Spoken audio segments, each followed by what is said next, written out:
Alrighty. Welcome, everybody. So glad you guys can be on today. We're going to be heading into chapters 3 and 4 of our Self-Aware Leader book by John Maxwell. And I am just really excited to be able to share with you guys today. If this is your first John Maxwell book study, pop it in the chat. I would also love for you guys to put in the chat what rank you're currently at. I think it'll be interesting just to see, you know, if the majority of you are like golds or gems or jewels. I would love to see that. Also, don't forget to mute when you pop on. Okay. I would love to hear if there is anything that's really resonated with you from these two chapters. Chapter 3 is about putting your team ahead of your own career advancement. And then chapter 4 is about looking at yourself when people quit. So two really good things to be thinking about when you're a gold, because these things maybe you don't feel like they apply now, but they very well will apply as your team grows, right? And so I think these are different things that we'll talk about today are things that you can put in your toolbox of awareness and just your leadership toolkit as you grow your team. And so John Maxwell kicked off with a story about how when he was a young leader, he really felt like the priority was just climbing the ladder and kind of not really caring so much about the people that he was leading, but just so that he made it to his goal, whatever that was. And so I think it'll be interesting to kind of plexify some of this conversation, because I think in some ways we can fall into the similar trap. And I really appreciated how his vulnerability and his perspective in sharing what he talked about and what he learned. And if you look on page 30, he said that leaders are naturally wired to climb. They can be aggressive. Good leaders initiate. They see opportunities and seek them before others do. Most leaders are competitive, and getting to the top is part of their DNA. And so he said, so the question for leaders is not, should you try to get to the top? Two better questions are, how should you try to get there? And who should you take with you? And, you know, that is the key in what we do with Plexus, is that it's not a one-man show, right? There's no just Rambos or cowboys in what we do, where you're just kind of the Lone Ranger forging ahead by yourself. Like the idea, you know, the way to grow your Plexus business is to build teams, right? And that's when it gets super duper fun. And you may be in that space where maybe you've just gotten to gold or just gotten to senior gold, and you're still really working on developing people in your organization. Maybe you have a lot of wholesale people and not a lot of team builders yet. And that's perfectly fine. But the cool thing is we're going to learn some of the skills that we will use as we build and grow teams. So okay, let me check the chat really fast.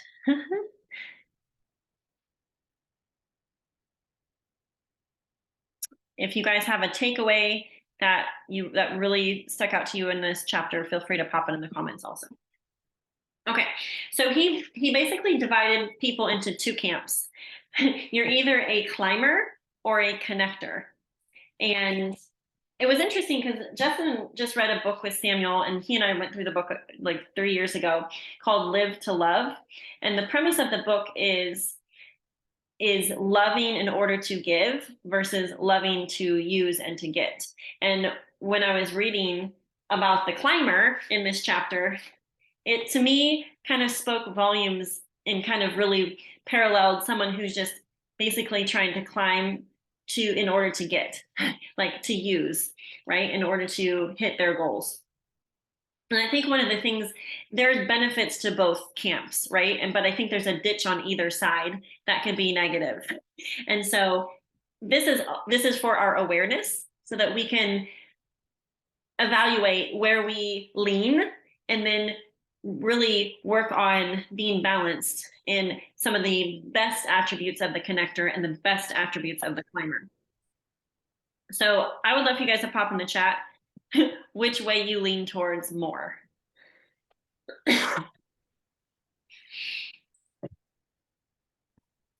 I would definitely lean more towards the climber. Surprise, surprise. But there's aspects of connector that I have learned and am still learning in this journey. And so if you look on page 32, oh, I thought it was really sweet. He talked about how he recognized, I think it must have been when he was at one of his first churches that he was pastoring, he realized there weren't resources available on like leadership and growth and things like that. And so he ended up creating his own resources. And look at what has been born, right? But I thought it was interesting that he kind of wrestled with whether or not to share the resources that he was creating. And I love that he decided to share it and to operate from abundance instead of like hoarding the knowledge that he had. And that just speaks volumes to me. And I feel like this is really shown in Plexus as well, this generosity in what people create, whether it's graphics, whether it's, videos or content of some sort for people, not just one person's team to use, but for everyone to use. So I really appreciate that with what we have with Plexus. Everyone's very generous in that way. And I think it's important to also share what's working. Like if you have something that's working in your team, to tell it instead of feeling like, oh, if I share this secret with someone else, like then I'm going to have competition. And so I love his perspective. He said at the end of the paragraph on page 32, he said, what's ironic is that by maintaining an abundance mindset and sharing what I had with others, I actually climbed in reputation and nationally as a leader.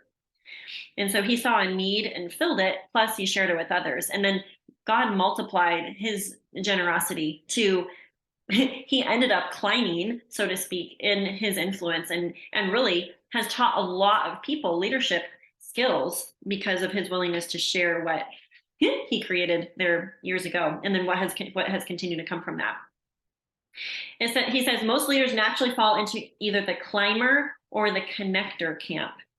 And so climbers think vertical and connectors think horizontally. And so I had written down a couple of things in light of the climber. On page 36, he talks about, you turn there in your book. I've actually earmarked this page the most. So, okay, well, actually, he talks about climbers and connectors first before that page. So climbers are basically very, very aware of who's in front of them, who's behind them, wanting to move ahead all the time, almost to the detriment of the people that they're leading. So in some ways, a climber that's not aware can very much come off as kind of like a hard charger, uncaring about other people and that kind of thing. And so I don't think it means we have to be either or, right? But I think we can recognize how we naturally lean and then be balanced in that way. So anyways, yeah. He says the most effective leaders have a balance of connecting and climbing well because there's positive attributes to both. So let me see. What are you guys saying? Are you connectors or are you climbers? Let's see here. Connector, climber, connector, climber. A little bit of both, which is why I struggle. Both, probably lean more to a connector. I think both, but lean more to a connector. Stacy is a climber. But I'm sure she's learned from her experience with her client base and the other business that she worked.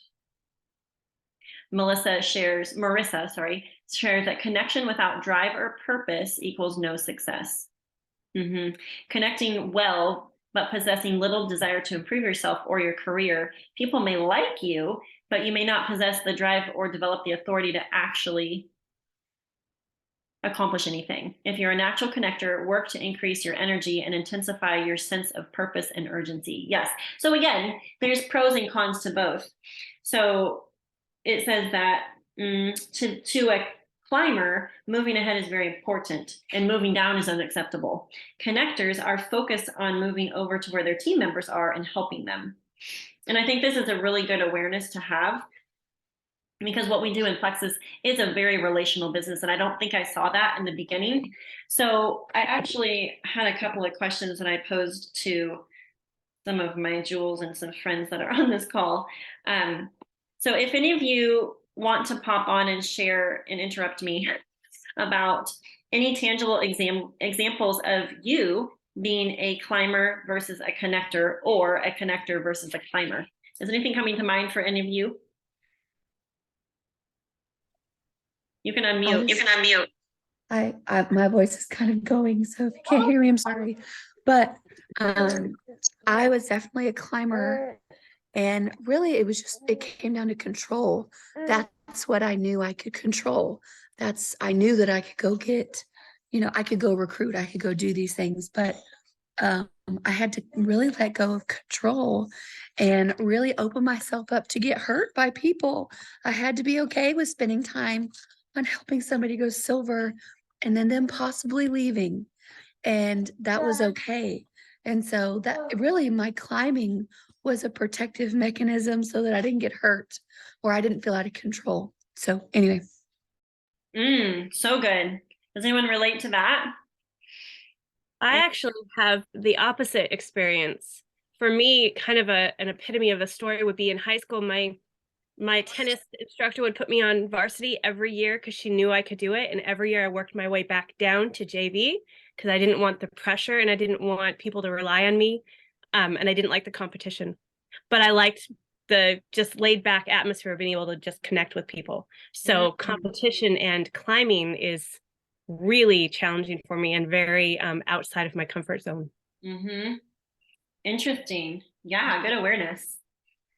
Marissa said that she's a connector, but she's a connector with a heavy purpose. So it really drives her. Marissa, are you able to unmute and talk about that for a minute? Because that is interesting, because like in Alicia's situation, she actually like demoted herself in order to like protect herself against like possible competition or pressure, extra pressure. The car. Yeah, I can talk. I have got all my kids in the car, but we're parked, so it's fine. We'll see how this goes. Yeah, I just think for me, connecting, I love connecting. Like, I think I'm natural at that. I like to bring people along with me and really get to know them, and help them find their thing, their gift, and like really cheer them on. I think that that's more natural for me than like the competitive piece that I see in a climber. But I think that with that being said, I'm competitive with myself. I think like I don't know. I just have like a big drive to want to improve myself and do better. That I think that that's just what's helped me. And that didn't last very long. That was awesome. No, it's just helpful to hear different people's perspectives. And I think that I'm like in competition with myself, not others. And I think Plexus is just really beautiful the way they have it set up, because I really feel like there is a camaraderie, amongst colleagues, other goals, that you're running alongside in sideline relationships, or even in your downlines, the fact that we have the ability to outperform our sponsor, right? And so the way it's structured, I really feel like it's built to encourage each other. It's not like if your sponsor passes you, you lose her entire team or something like that, which I know happens in other companies. And so I just think it's interesting how sometimes us climbers are not in a competition with other people. It's like competition with ourselves and our own expectations. And so it's just interesting how God wires us differently. And it's like, if you're naturally leaning towards one way, you don't have to think that it's bad because that's how you're wired, but more or less like appreciate the gifts that God has given us while looking at certain aspects of the opposite, and really seeking to develop skills in those areas to help yourself. And, this is the thing where this is where growth comes in. It helps us to be more balanced versions of ourselves, So I would say very much so when I was my first year, 2 years probably in Plexus, I was very much a climber because I felt like I had more control over personal recruitment than I did over developing people. And I don't know that it was as much self-protection and a fear that people would I would spend time with them and then they would quit. Mine was more from the angle of time. I knew that if I reached out to X number of people, I could sign people up. If I just kind of did the chair challenge, I could recruit people. And the taking time to develop a new silver, help someone host a little event, help someone go gold or whatever, felt like an inefficient use of my time. But knowing what I know now, it might feel more inefficient than just sitting in my chair and sending out mass messages and seeing who says yes and then sending in the link and signing them up. That's like a quick dopamine dump, right? Because yay, we got the sale. But it is love that compels us. It's kind of like, are we working from the love, fear, or complacency camp that Jessica Heffley talks about? And I think when we are operating from the highest level of the love camp, we recognize that, you know what? If someone wants to go silver or they want to work this business, it is my job to come alongside them and help them learn the tools. And so that might take more time than it does for me to sign up 5 people or something. But that work is worth it. And I will also share another little story of myself. When I was ranking up, I was ranking up fairly quickly in my first year, and I did not tell anybody about my rank ups. I don't know if any of you guys feel that way. Do y'all share your rank up goals with your team? I didn't learn to do that until the month I went diamond. That was the first month I actually included others in my rank up. I think because I didn't know how to think about it. I think I was fearful that if I didn't hit the goal, that I don't know, that it would either discourage my team or that it was probably self-protective, looking back on it, or that some might be secretly glad I didn't hit my goal. And so it would be easier for me not to hit, or for me not to tell them and just to keep it secretive. And then, surprise, I hit my next rank or whatever. But now I recognize the value in telling other people about the rank up goal, because then they can team up and help. And that's how this is structured to be teamwork, right?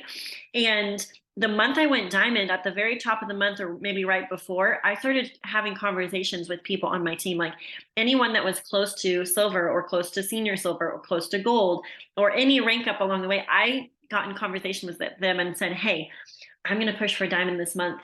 I'm trying to gather as many people as possible to rank up with me because it's more fun if we do it all together. And so there was just a whole bunch of us that worked really hard to rank up that month. And I had little incentives that were kind of popping out all throughout the month. And it was super fun. It was exciting. And it was the most fun of my rank ups up until that date because I included my team. And what a celebration we had, right? So at the top of the month, we did a Zoom and I kind of shared with everybody what the plan was and, who was all going to work together and work toward the goal. But also at the end of the month, I popped on a Zoom and right before we hit, 4500, we were on, and maybe we had just hit it. I think that's what it was. I went live and it was like, oh my word, you guys, it just happened. And so the celebration was compounded because there was more people to celebrate with. And there was all these ranks popcorn all around the team. And so it was the most exciting rank up because I included my team and I communicated and was vulnerable. And I think as leaders and as growing teams, that's a really important part of what we do, is to share our stories, the good, the bad, and the ugly ones, even when it's an embarrassing story about maybe how we used to operate or how we used to think, right? Let me check the chat real quick. Melanie, are you in a position to be able to unmute and talk about being a connector? Hey, yeah, I think it's just really interesting. I was definitely more of a connector at first and felt I mean, I think partly just didn't have the confidence in the business. And so I felt like if I was sharing that, then that was to benefit me. And I didn't catch the vision of how much it benefits other people. Obviously, as we all know, what a blessing it is to people. But when you're in that space of thinking like, oh goodness, I don't want people to think it's about me, then one, you're making it about you, or I was making it about myself, right? And I wasn't thinking about how it would bless other people. But I was also just kind of operating from some scarcity of basically feeling like um, my influence is limited. I can only help people with their health anyway. And so to me, it felt like I couldn't climb and have that business mind at that point. Like I just didn't get it. And then once I started getting it, I saw, wow, like I can climb and do this because at the same time it helps other people. It brings in, paychecks for them or getting their products covered or helping their friends get their products covered, whatever. Like that's a huge gift to be able to offer. And so when you see it in that lens, it's like suddenly as a connector, you can be a climber too. Because you have the right perspective. So I think it's helpful to talk about these things because sometimes we do need that mindset shift. So that's kind of what I was thinking when I was typing. Yeah, and there's positives to both. And so figuring out how to not be a ditch dweller and to really be able to exemplify the benefits and the goodness in both types. So he talks about on page 36, that's the page I was really honing in on, where he basically shares a balanced approach based on what camp we lean towards. He said, success in leadership comes to those who embrace the positive aspects of ambition along with the positive characteristics of connecting. And so I would write that down, that we need to be a blend of ambition and goal getters and act with urgency, but also be willing to slow down and connect and take time and listen to people. He says people skills are important for success at every level. And I wrote next to that, teach our kids. And this is something that we've been talking to our boys about because they're thinking about starting businesses and things like that. And, we mentioned to them, like, if you have good character, you follow up with people, like if you're a contractor or whatever, and you have good people skills, you will absolutely dominate whatever industry you're a part of. And you will have as much business as you want. But I think a lot of times we think it's all about like the skills or something. And really, I mean, the skills are important based on what job it is, but people skills and good leadership, being a good leader, that's so important. So he says, if you climb without connecting, you may advance your career, but few people will want to work with you. And with what we do, it's kind of crucial that we're good connectors, that we're, empathetic to a point. And so I think whatever camp you feel like you lean towards, it's like finding that balance and recognizing that there's unhealthy versions of being a climber and there's unhealthy versions of being a connector. He says, so if you're a climber, you may need to temper your competitiveness and slow down to build relationships. And I think that's something that the Lord is teaching me right now in my business, because life looks very different than it did when I started. When I started, I had 5 children. The oldest was 10 or 11, and my youngest was a baby. I was homeschooling, and now we have 7 children. And I just feel like I have a lot of irons and a lot of different fires. And so there's a level of just slowing down instead of feeling like, I got to do this and then I got to do this. But just being like, you know what? Right now, I'm helping Jane get started with her plexus order. Or right now, I'm on a coaching call with Angie and we're game planning for Ruby. Right now, I'm teaching my son how to sound out these words while he learns to read. And so I think it's that, like, just that presence,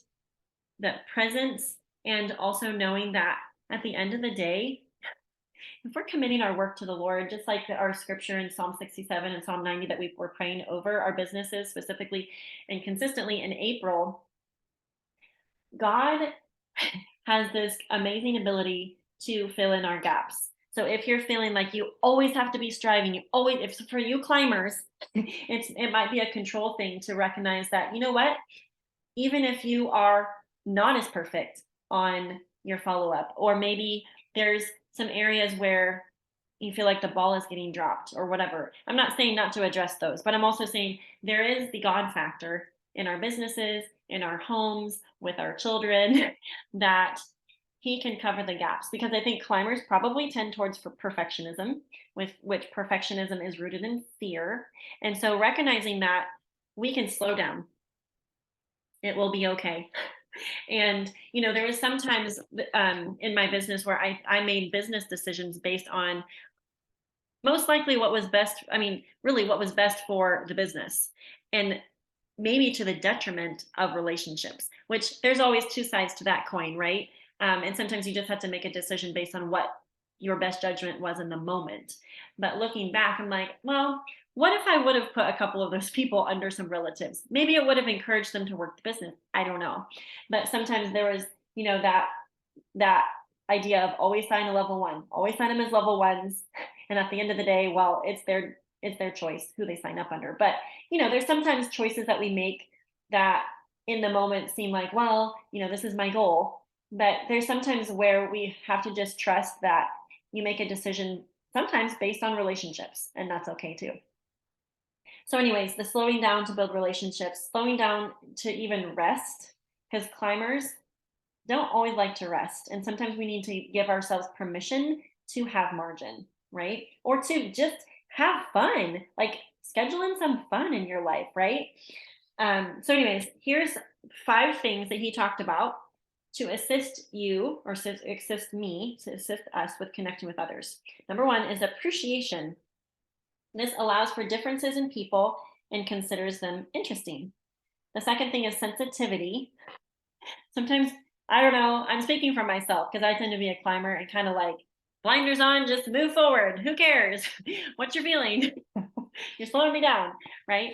Sensitivity takes time to understand personal feelings and takes into account the moods of others. So even that perception, I don't know if some of you are perceivers, where you start to get a vibe from somebody. It's okay to slow down and just be like, okay, what's going on? Tell me what you're thinking. Okay. Number 3 is consistency. Number 4 is security. Doesn't try to be the top dog. It knows that helping others win isn't a loss for you. And that's the cool thing about what we do in our business, is that anytime we help others succeed, it's going to end up benefiting us most likely. And you know what? This is another thing too. Even if the person isn't on your team, it's okay to take some time, not all your time, but to take some time and invest and spend there, because when you're generous like that, I just believe God blesses that.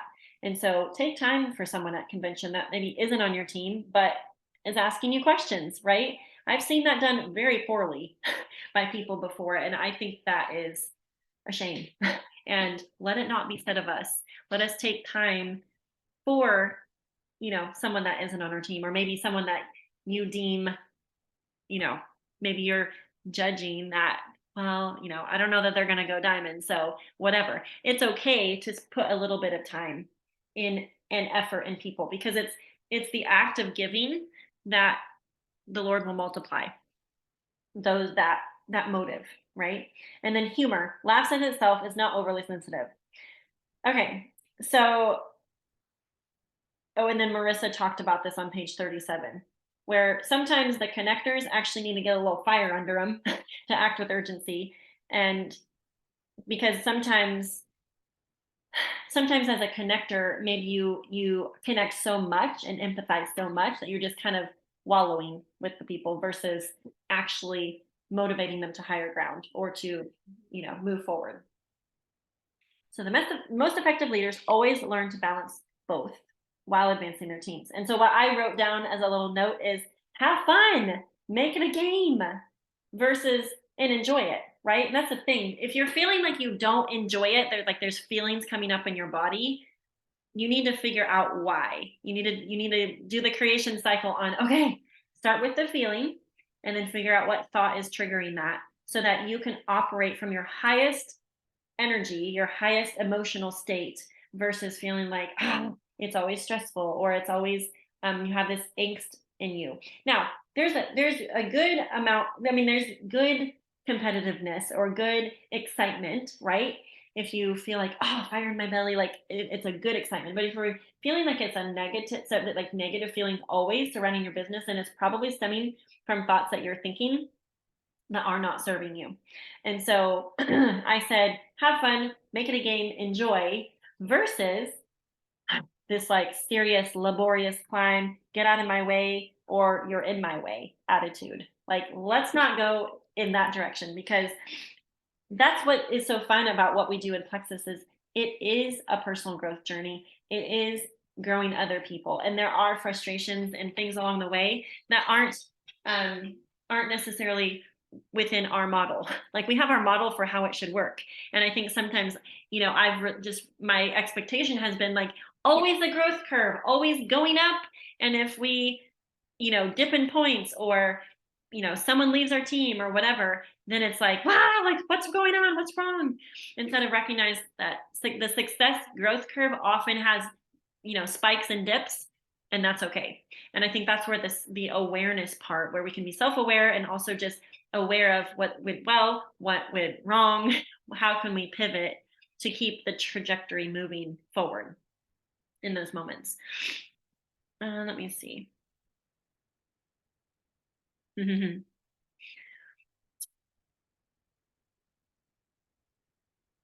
definitely been in the wallowing season as a connector, and I was in denial.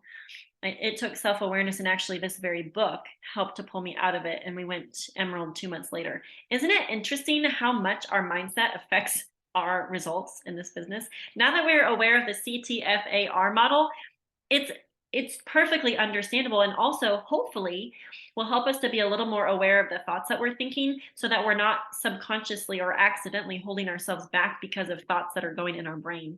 I remember listening to a Tara Castaneda video long ago, and she called it the cloud. I don't know where that video went, but it was basically the idea that the words that we speak, the thoughts that we think, are basically formulating the environment in which our business grows, almost like a greenhouse. And so if we want our little plants in our garden to be growing and flourishing, then we need to be sprinkling on, the rain, and there needs to be sunshine, and there needs to be, the environment of growth and encouragement, good words spoken out, and so I thought, wow, that's so good. And it's really, really powerful, because our words really, really do carry impact with what we're wanting to grow. And so becoming aware of that is key. Yes, make it a game. Blessed are those who can laugh at themselves, for they will never cease to be amused. That is awesome. Yeah, so good. Yes, the CTFAR model. If you're not familiar with that, definitely go check out a YouTube on that. It's Brooke, I think it's Castillo, her model that she teaches. It's like there's like a 5-minute video that explains that, but it's literally life-changing for individuals, and as you all learn to coach others, just to figure out what people are thinking, so then we can evaluate the thoughts, and then the feelings that stem from that, and then the actions and the results that come from that. Okay, just to wrap up this chapter, it says on page 38, the wise leader is like a midwife, not intervening unnecessarily, so that when the child is born, the mother can rightly say, we did it ourselves.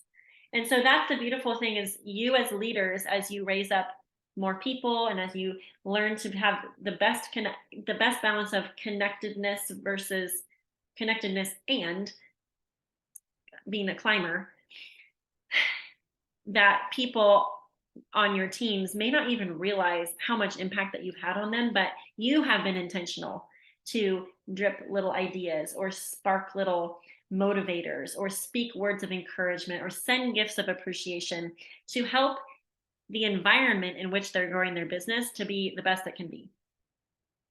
So it says success is fleeting, but relationships are lasting on page 39. If you take a connector's approach to leadership and put your team ahead of your own career advancement, you have a much better chance of succeeding, because no one ever achieved anything of significance working alone. Love that. Okay, so question time. I'm curious, in what way are you or me putting myself and my career ahead of people on the team? So is anything popping up for you guys? You can pop it in the chat if you want. And then what action can I take to better serve my people and put them ahead of my personal agenda? Is anything popping up for anyone?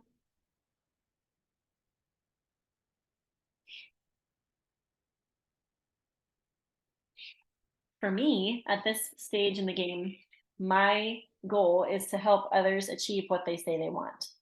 And so the first step to doing that is to find out what they want, right? And then working with them via coaching calls, chats, three-way messages, even sprinkling little ideas in. Sometimes I view myself as like a little sparkler of ideas. So I think sometimes we want to assume that like people will know what to do.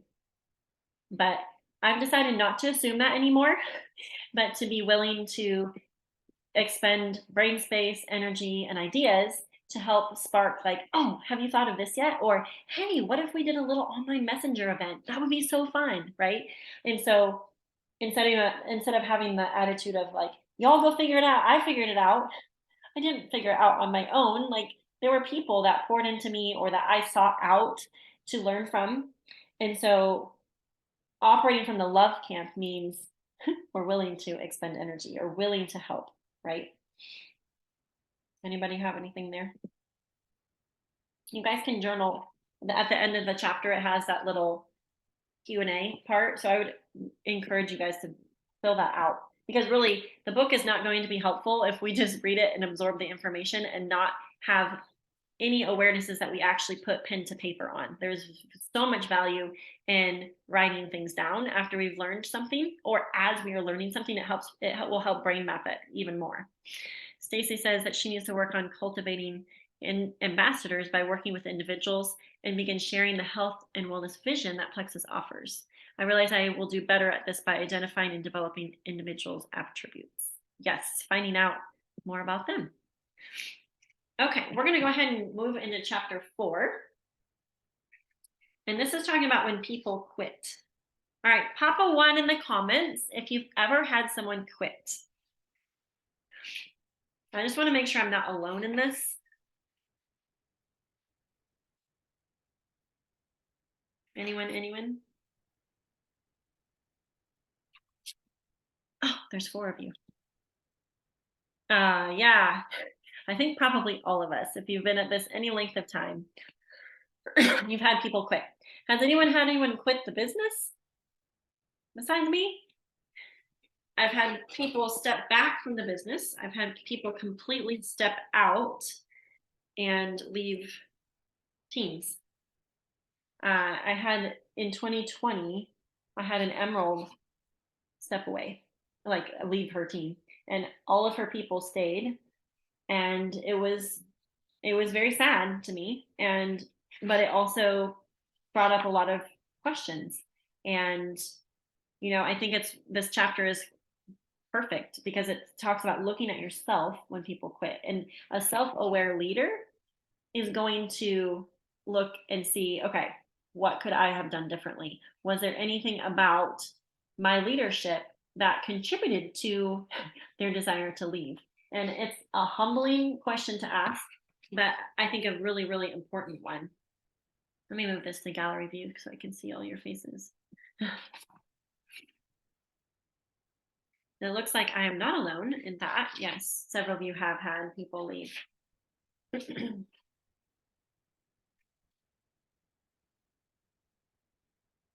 So he gives some tangible things to look at.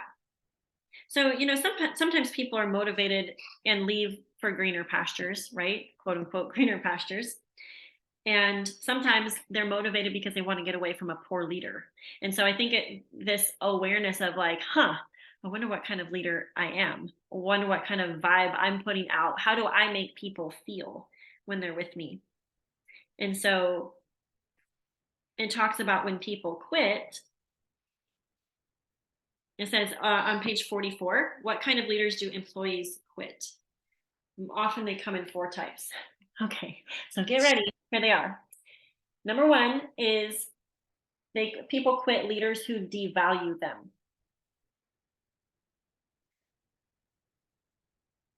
Many people don't receive any positive feedback or appreciation from their leaders at work.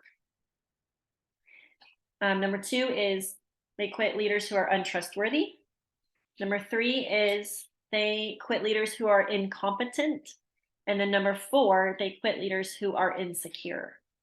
And so one of the things that I thought about when I was looking at that list was the opposite of those things. So if I don't want people to quit, then these are the character qualities, or these are the things that I need to possess and express to them in order to keep them, right? Which, in this business, not 100% lies on us, right? People have personal responsibility, and it's, at the end of the day, things are their choice, but we can make it the easier choice by, number 1, adding value to them, expressing appreciation.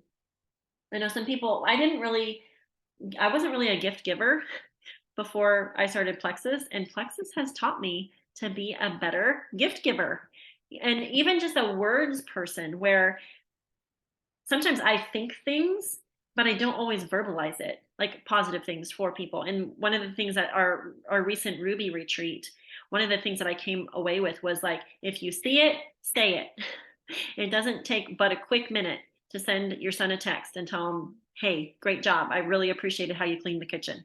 Or someone that just signed a new ambassador. It doesn't take but a quick minute to look in your virtual office and be like, oh my word, Jen and Marissa and Angie just added someone today, and just send them a, hey, I see you, friend. Tell me about your new level 1. That's a little tip I learned from Tamara Holloway. Instead of just congratulating them on like, hey, good job, I saw you added someone new today. I loved, because years ago, Tamara congratulated me on someone that I added. She just saw that I had added somebody, and she's like, hey, tell me about your new level 1.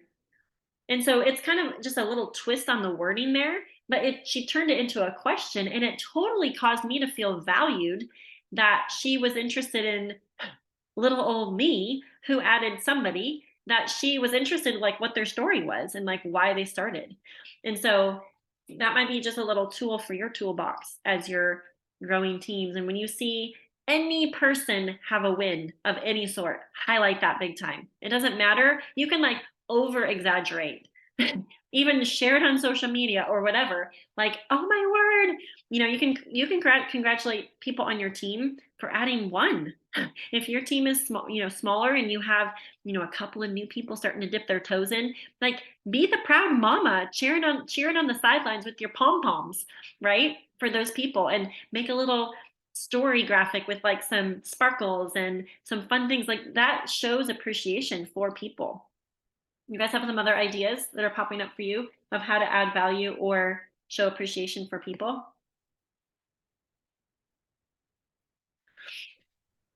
I love opening up my home. Sorry, I'm eating pizza. Oh, you're good. I awesome local community of girls, and we try to consistently get together, whether it's Super Saturday or like a family Christmas party, or even just like I've offered a wine and work night, and we'll order pizza. Everyone brings a bottle of wine, and we'll just sit around and like troubleshoot like different issues we're having or how to work through some objections, which was great, like especially early on in those girls' journeys.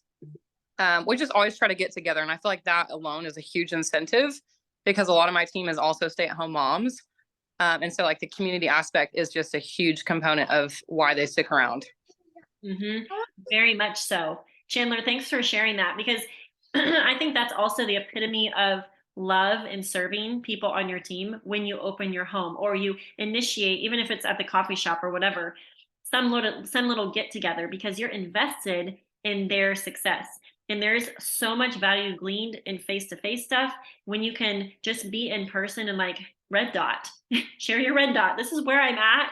And, to just have that community aspect and that like group coaching concept in an in-person space. So if you guys haven't ever hosted anything local-ish, do it. Maybe you're in a season where you don't have, team members or team builders yet, but you will. You can practice by hosting sip and sees and just gathering people and helping them experience the community part of Plexus.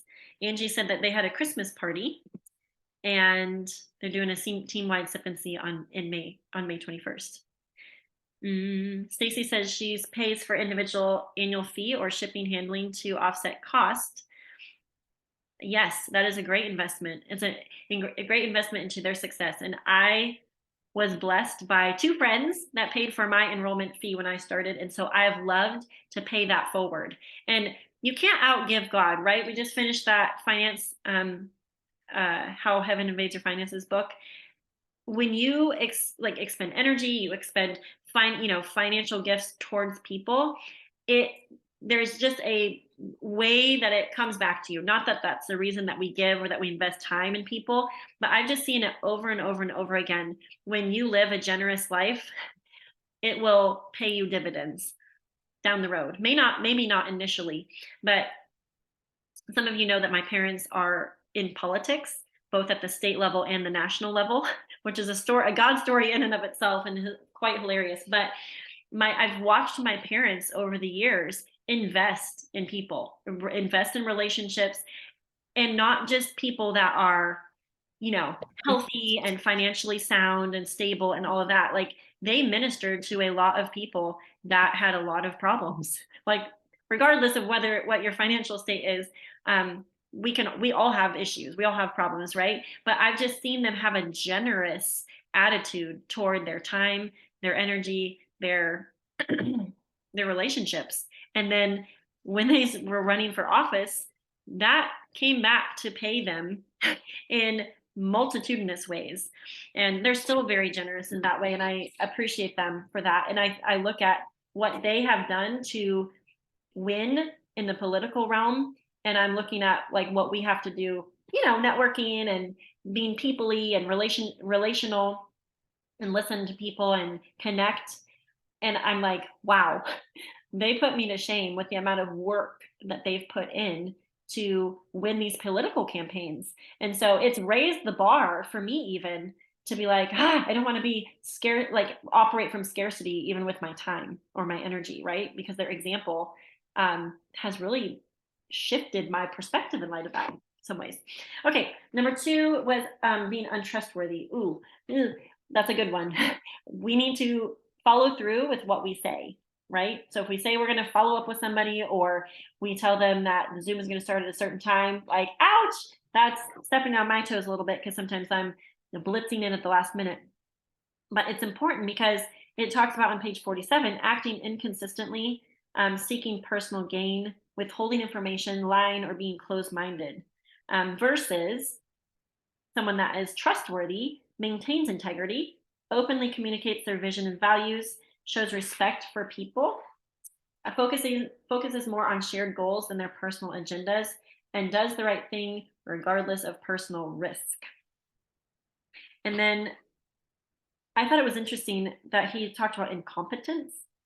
People quit leaders who are incompetent. So I think that's just would show us that we need to work on our leadership skills and professional abilities. But hopefully all of us are working on the competency part, and we're just getting better.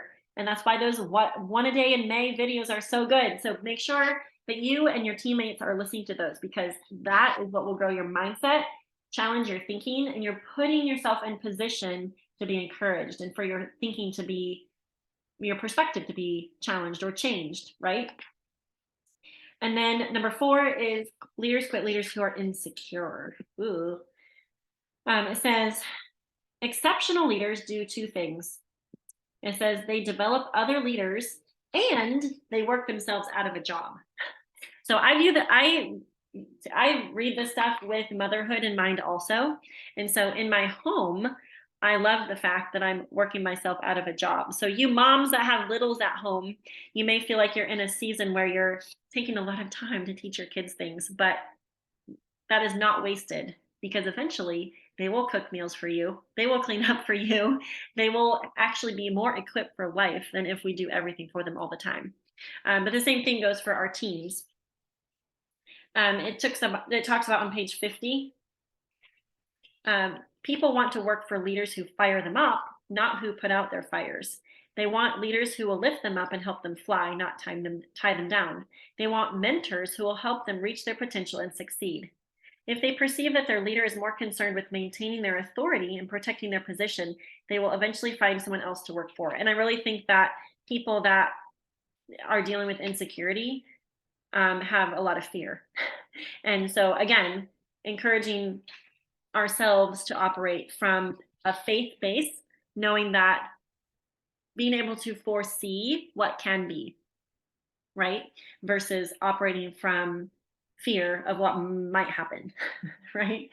And I think this is another thing too, is when we're secure in who we are, and even within our own intuition, like trust that when you have an idea, like it's probably given to you by the Lord and you need to go act on it. So if there are little things that you have had on the back burner because they're ideas, but you just, for whatever reason, maybe felt insecure about doing it, go do it, because it might be the next best idea to propel your team forward, and maybe even plexus wide. Sometimes you have a tweak on something that's already working well and you just do it better, right?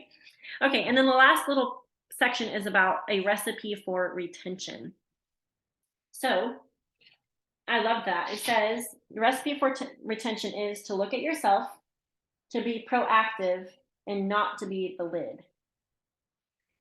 So he talks about when someone does leave, he always does an exit interview. That is a great idea. And you know, when I had that level 1 Jewel leave my team, I did a Zoom and just we talked about a lot of things.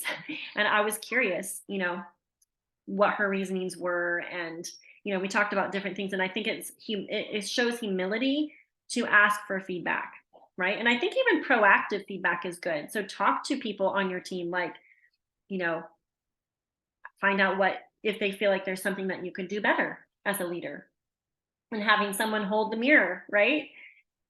So, okay. It says, no matter how good of a leader you are, you will occasionally lose people. That's simply a part of leadership. However, you can do things to make yourself the kind of leaders that others want to follow. And I think that is what my goal has always been. Like, obviously, we cannot make people stay on their products or stick with the business, but we can create a conducive environment for them to want to, right? And sometimes we think so much of this depends on us, but us control freaks have to realize that we can't control the humans, and that we, at the end of the day, if you're working on good follow-up systems, you are working to connect well with people, you are putting others' needs ahead of your own, you are working to develop the teams within your team, not just trying to climb, you know, claw your way to the top. Those are making an environment where retention will be higher because your love and your care is infusing all that you do, right? But I think also we have to give ourselves permission to not make it mean something about us when somebody does leave, or to fall into a heap on the floor if someone decides that the products are just not for them, or they have not been consistent enough to see results. That even with the 100% great follow-up, the best follow-up in the world, we're probably not going to have 100% retention. So I'm not saying that to give us a pass, because I think the awareness piece of like when somebody does quit, or looking at different angles of our business, we need to have the awareness to look where maybe there might be some gaps that need filled, but also to have this strength of soul and spirit to recognize that, well, bummer for them, they left a really good team, but they might be back. Okay, I always practice that thought too. When somebody does leave, like, they might be back, or they will be back, or when will they be back? Because people restart and start all the time. So the question for reflection is, have I driven away good people by being a poor leader? And how can I change to become more positive, more uplifting, more trustworthy, competent, and secure? This is how important it is for us to be leading ourselves well. I had someone come to me recently and tell me that yet another diamond, I think they're diamonds, in Plexus used to be in her former company, but she hasn't reached out to those people. And so it's interesting how important it is to lead ourselves first, because we may be missing out on blessing other people and other people's potential, right? And let it not be said of us that we, didn't show up for ourselves or for in our business, and even reach out to some of those scary people because of our own insecurities, but to really take advantage of the opportunity and to look for ways in which we can be better leaders and not give people excuses to leave our teams. So, okay, what is popping up for anybody? I know everyone's hopping off and is having to go, but there's a couple minutes left. Ooh, Amber, if you're feeling that you're insecure and just need to act, I would do some creation cycles on some of those thoughts. I think she might have already popped off. But creation cycling, if you're recognizing that you have some insecurities, identify what the sentence is in your head and the feeling that comes from that.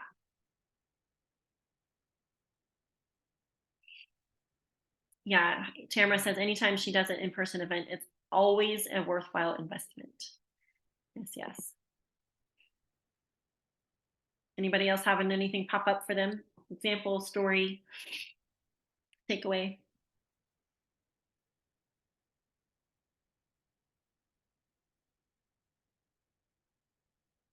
Okay. Well, guys, we are on for chapters 5 and 6 for next week. So make sure you read those and definitely do these follow-up questions in the back of the chapters, because that is where the personal application comes into play on these calls and on the study. So thanks for popping on, guys. See ya.